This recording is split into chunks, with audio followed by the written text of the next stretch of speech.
The CDC has repeatedly stressed the importance of wearing a face covering when out in public in order to protect others and yourself from the coronavirus.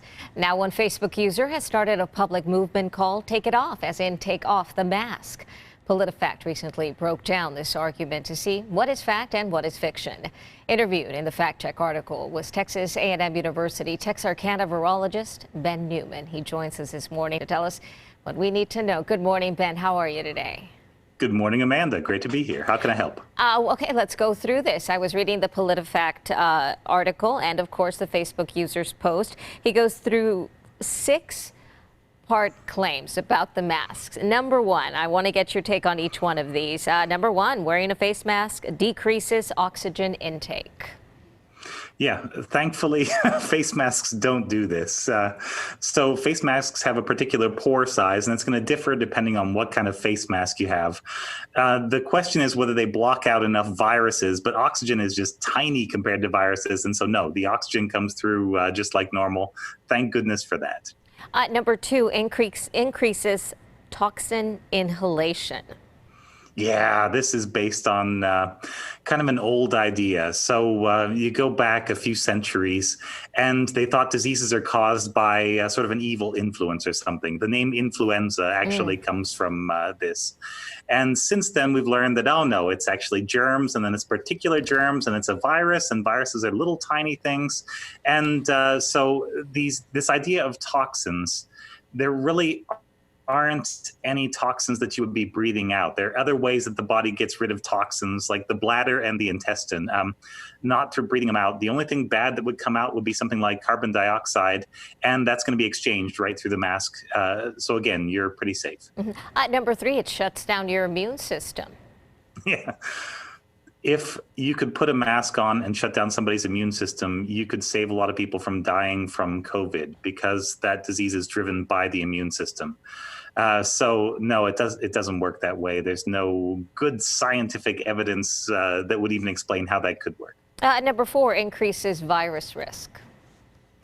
Yeah, and again, the only viruses you would be at risk from would be viruses coming out of you, and those are the ones you've already got. So yeah, that's not something to worry about. No. Number five, apparently it is scientifically inaccurate.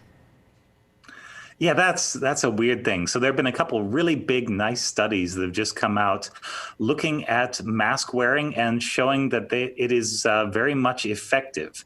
There was one study that looked and showed that masks block these things called respiratory droplets, which weren't something widely understood before the COVID-19 outbreak. But now we know that these are little droplets that come out just as you're speaking.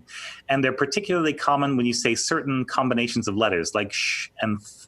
Stuff that really closes your mouth down tends to push more of these things out, and they hang in the air for 10 to 20 minutes.